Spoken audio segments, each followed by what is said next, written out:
la religion est le soupir de la créature opprimée, l'âme d'un monde sans cœur, comme elle est l'esprit de condition sociale, d'où l'esprit est exclu. À s'en tenir là, on croirait que Marx dresse un portrait positif de la religion comme soupir de l'opprimé, âme d'un monde sans cœur ou esprit qui manque à une réalité, d'où l'esprit est exclu. Mais sa conclusion bien connue ne laisse guère d'ambiguïté. Elle est l'opium du peuple, c'est-à-dire une drogue censée calmer la douleur, rendre supportable un mal extrême, mais n'ayant aucun impact sur les causes de la douleur et qui ne soigne en rien le mal en question. Bien plus, cette drogue antalgique, par son effet apaisant même, nous fait oublier de chercher les causes de ce mal pour les traiter vraiment. D'où la suite du texte de Marx, l'abolition de la religion en tant que bonheur illusoire du peuple est l'exigence que formule son bonheur réel. Exiger qu'il renonce aux illusions sur sa situation, c'est exiger qu'il renonce à une situation qui a besoin d'illusions. D'où deux idées majeures émergent ici, ainsi qu'un enseignement précieux.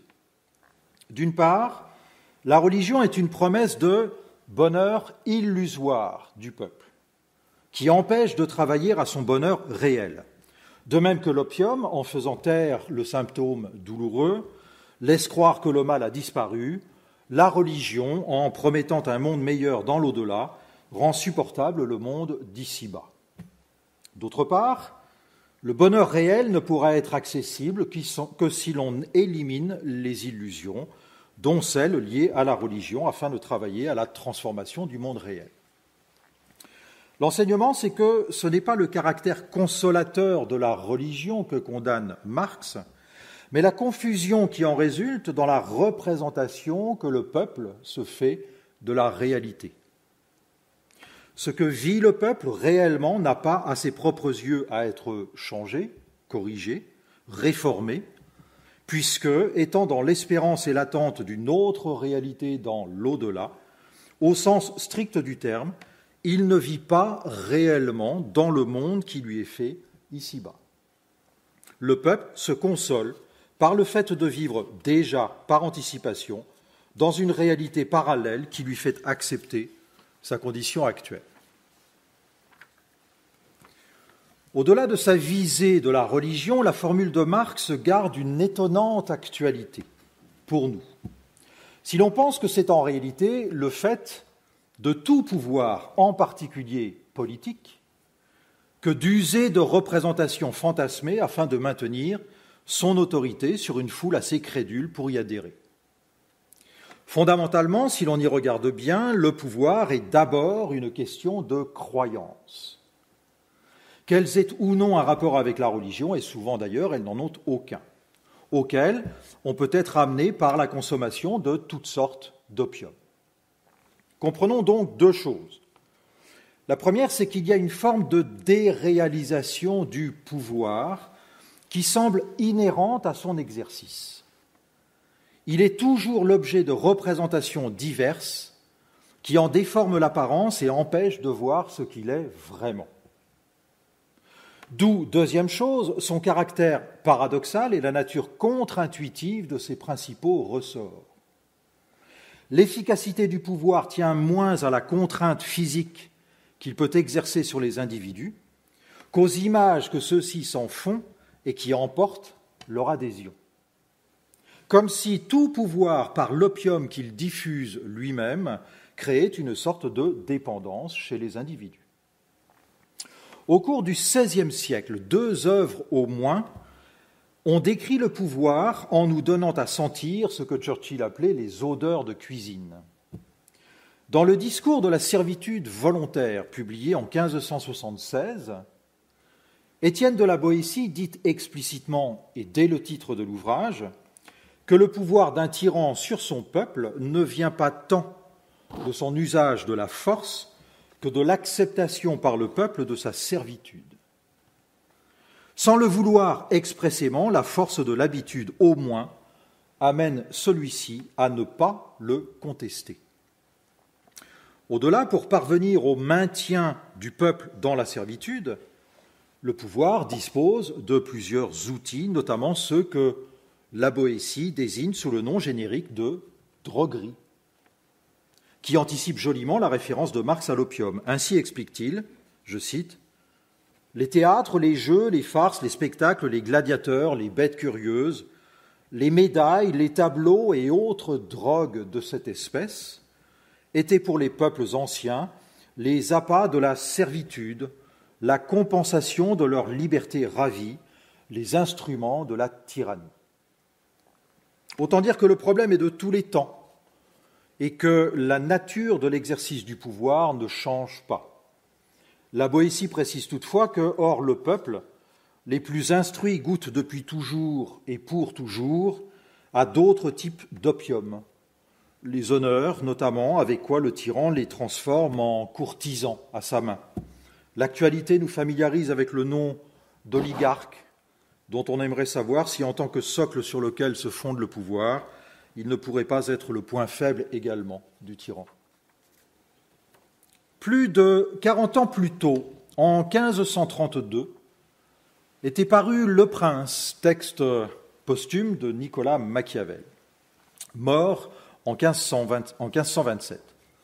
Ouvrage dédié à Laurent de Médicis et qui se présente comme un ensemble de conseils avisés, inspirés de l'histoire, sur les manières pour le prince de prendre le pouvoir et de le conserver. On sait que depuis, l'adjectif machiavélique dénonce un exercice du pouvoir perçu comme forcément manipulateur, méchant, vicieux, en un mot diabolique. Il est vrai que si l'on en croit Machiavel, tous les moyens sont bons en politique si on les évalue à leur efficacité, puisque la fin justifie les moyens. Autant dire que la cruauté, le mensonge, la trahison valent autant en politique que la bienveillance, la véracité, l'honnêteté, si l'on parvient à l'objectif fixé. Dès lors, il est clair que l'image du prince est essentielle en ceci que la politique ne peut pas ne pas se pratiquer dans l'apparence. L'essentiel n'est pas que vous soyez compétent, généreux ou sincère, mais que vous le paraissiez. Plusieurs raisons à cela. La première, c'est que, comme on l'a déjà noté, l'un des ressorts les plus puissants du pouvoir réside dans l'imagination du peuple. Les hommes font preuve d'une grande légèreté dans leur jugement. Ils sont changeants, versatiles et donc crédules. Ils sont aussi impressionnables. L'autorité politique repose notamment sur la majesté du pouvoir, sur l'impression qu'il produit, sur le respect presque sacré que son image inspire par tous les apparats qu'il se donne. La deuxième raison, c'est que les hommes vivent dans un monde instable, imprévisible, et que détenir le pouvoir implique parfois de prendre une décision contraire à l'annonce faite la semaine précédente, de démentir un propos qu'on a pourtant tenu la veille, d'assurer sans être sûr de soi-même que telle loi est la bonne pour répondre à l'urgence. Bref, exercer le pouvoir, c'est composer en permanence avec une réalité au cours aussi imprévisible que celui d'un fleuve en crue. Les exemples ne manquent pas ces temps-ci. La troisième raison, c'est que les hommes sont cupides et méchants, et que s'ils ne l'étaient pas, s'ils étaient spontanément respectueux les uns des autres, il n'y aurait pas besoin de politique. La fin dernière de celle-ci, donc, c'est de protéger les hommes contre eux-mêmes. Et c'est en cela que celui qui veut cette fin est légitime à utiliser tous les moyens à sa disposition, le mensonge donc, aussi bien que la vérité, par exemple, en fonction de ce qu'il juge le plus adapté aux circonstances. Machiavel, donc, n'est pas aussi machiavélique qu'on veut bien le dire. À ce titre, c'est peut-être Rousseau, d'ailleurs, dans le Contrat social, qui fait la lecture la plus inattendue du Prince quand il soupçonne Machiavel de s'adresser en fait au peuple. Je cite, « En feignant de donner des leçons au roi, il en a donné de grandes au peuple. Le Prince de Machiavel est le livre des Républicains. » Comprenons bien, la connaissance des rouages du pouvoir n'est pas réservée à celui qui le détient. Si les républicains, autant dire les habitants d'une république, les citoyens eux-mêmes, sont censés apprendre quelque chose de Machiavel, c'est sur la réalité même de la politique, afin de ne plus être naïf quant à sa nature et aux instruments qu'elle utilise. Au lieu de quoi, notre naïveté nous rend vulnérables à bien d'autres drogues qu'à l'opium, qui n'ont pas seulement sa vertu apaisante, mais peuvent devenir de véritables armes. Parmi elles, il en est une qui revient à la mode ces temps-ci, l'histoire. On ne sait pas assez que l'histoire n'est pas un ensemble constitué de faits donnés, qui s'imposeraient à tous objectivement, et auxquels nous serions unanimement conduits à nous référer de la même manière. Comme l'écrit l'historien Jacques Le Goff, les faits historiques sont fabriqués et non donnés. Alors, cela ne veut pas dire qu'on les invente, qu'on les crée de toutes pièces comme des romans, mais simplement qu'un fait de l'histoire, par définition, n'existe plus, et qu'il n'a donc de réalité que dans les représentations que les historiens en produisent. Or, un tel statut du fait historique ne pose guère de problème tant que seuls les historiens en parlent, discutent, débattent autour de lui avec les règles et les exigences qui sont celles du travail d'historien. Mais comme l'histoire n'appartient pas aux seuls historiens, n'importe qui peut s'en servir. Et c'est là que les ennuis commencent.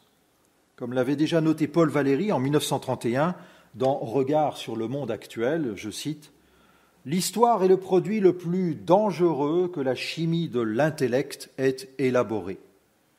L'histoire justifie ce que l'on veut, elle n'enseigne rigoureusement rien, car elle contient tout et donne des exemples de tout. » Valéry parle ici de l'histoire telle que l'aperçoit le citoyen ordinaire lorsqu'il est incapable du sens critique suffisant pour se mettre à distance des représentations qu'on lui en donne. Distance rendue d'autant plus difficile que ce sont les responsables politiques qui créent ces représentations dans le sens qui les arrange. D'où la mise en garde de Jacques Le Goff une nouvelle fois. Les abus de l'histoire ne sont le fait de l'historien que lorsqu'il devient lui-même un partisan, un politicien ou un valet du pouvoir politique. Formule qui se suffit à elle-même quand l'historien cesse d'être historien pour devenir un partisan, un politicien, un valet du pouvoir politique, on peut tomber dans les abus de l'histoire. Expression à entendre au sens d'une consommation excessive et de l'addiction qui peut s'en suivre, la transformant alors en produit dangereux, comme dit Valéry, qui agit comme une drogue sur la chimie de l'intellect. On voit bien, par exemple, l'intérêt qu'il y a à voir en Jeanne d'Arc un personnage emblématique du peuple français et de sa culture chrétienne. On comprend bien tout le bénéfice à faire de Charles Martel, un patriote boutant les Arabes hors du territoire national.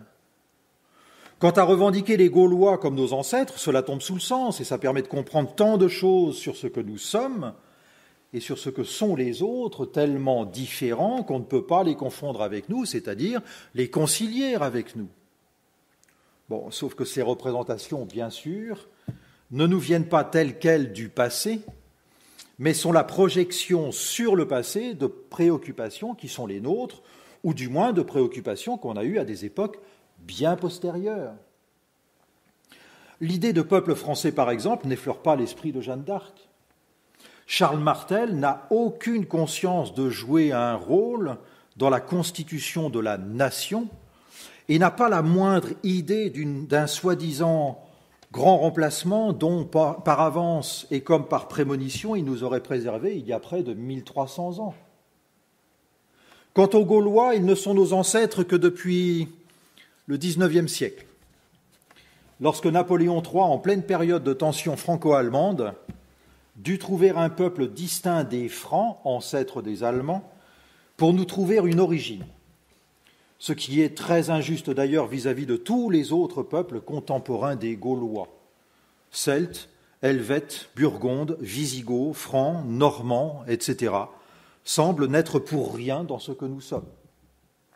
Mais il est vrai que la figure d'un Vercingétorix résistant à l'envahisseur avait quelque chose de séduisant. Cette force de séduction, d'ailleurs, on la voit décuplée aujourd'hui par la facilité avec laquelle On peut porter atteinte à la crédibilité de tout discours identifié comme officiel. Une période électorale rend la chose encore plus sensible. Pour imposer un thème de campagne, il suffit de laisser entendre qu'on n'en parle pas dans la presse, que les chaînes d'infos ne cherchent que le buzz, que tout journaliste est à la solde du pouvoir. Et aussitôt, cela aura pour effet de crédibiliser d'autres discours dont les réseaux dits sociaux sont friands et qui carburent essentiellement à la défiance. Sauf que la défiance se prend pour un point de vue critique alors qu'elle n'est souvent que défiance et qu'elle perd toute valeur si on oublie de se l'appliquer à soi-même. Poser par principe que tout discours supposé officiel nous manipule, c'est poser également par principe qu'on a toujours raison. Et c'est ainsi que la défiance est l'autre terreau de la crédulité, offrant une audience aux discours les plus farfelus, voire les plus cyniques, du complotisme au négationnisme, qui s'auto-légitime en se posant comme alternative au discours officiel, il n'y a souvent qu'un pas. Mais il serait injuste vis-à-vis de ce que Marx, dans sa formule, appelle le peuple, de croire qu'il est le seul à subir les effets de la drogue. Si l'on poursuit dans l'idée que l'histoire en est une de drogue et des plus dures, on voit bien que ce sont d'abord les dirigeants eux-mêmes qui peuvent en être les addicts les plus gravement atteints. La guerre qui vient d'éclater à quelques milliers de kilomètres d'ici nous donne une fois de plus l'illustration que, comme disait Lord Acton, à la fin du XIXe siècle, le pouvoir rend fou, le pouvoir absolu rend absolument fou. On sait que les puissants ont souvent l'ambition d'entrer dans l'histoire, de laisser une trace immense dans la postérité, et que pour y parvenir, ils peuvent devenir aveugles aux aspirations des peuples et à ce qu'on appelle parfois le sens de l'histoire. On sait aussi que les grands dictateurs ont été des consommateurs de drogue réelle. De Hitler à Staline, en passant par Mao et quelques autres, ils ont eu besoin de soutien chimique pour se soigner parfois ou simplement pour croire à leur bouffée délirante et aller au bout de leur projet de grandeur. Merci de mettre beaucoup de guillemets. Sans lui faire l'honneur de le placer à ce niveau-là, la tête bouffie et presque enflée de Vladimir P. ne laisse pas de m'inquiéter ces jours-ci. Alors, pas pour sa vie, que je lui souhaite la plus brève possible, mais pour celle des autres. C'est que la propagande utilisée en l'occurrence est censée propager la foi, selon l'étymologie religieuse du mot, semble avoir du mal à prendre. Loin d'agir comme une drogue sur un peuple russe resté en grande partie sceptique, elle révèle surtout les obsessions d'un chef qui paraît être l'un des seuls à y voir un semblant de vérité. Machiavel nous a appris que pour le prince, je cite, « il est plus sûr d'être craint que d'être aimé ». Ce qui justifie donc l'usage de la violence, comme on l'a dit tout à l'heure, voire de la cruauté parfois. Mais il ne doit pas perdre de vue que si la fin justifie les moyens, le but de l'exercice du pouvoir reste avant tout de maintenir la tranquillité et l'obéissance du peuple.